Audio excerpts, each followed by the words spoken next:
Hi everyone, and welcome again to another episode. Last year, 2020, December 2020, basically I was still relying on the financial system, let's say, or the tourism to come back. And on the end of the year, it was expected that everything is going to open up and life will go back to normal. But we discovered that on the 31st of Jan that actually they are going to impose another curfew. And this means that the world is going to shut down again for a few months. At that point in time, I said, there's no way I'm going to rely on that. I have to change. I have to find something else to make money. I have to make use of the time and basically the status we are in.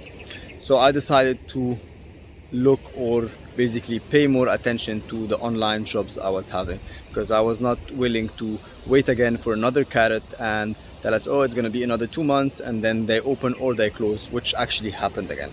So it's been now 2 years. The systems have been opening and closing and opening and closing, and lots of people are losing their jobs.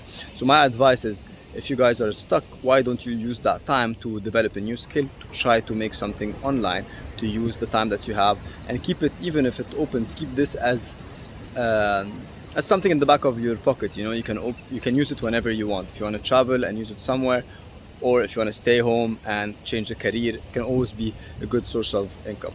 So yeah, if you guys are interested, if you want to become if you want to have that skill as an extra skill with you, just hit me up, let me know. I would be more than happy to help you and to guide you on the first steps to become a digital nomad. Thank you, and see you guys on another episode.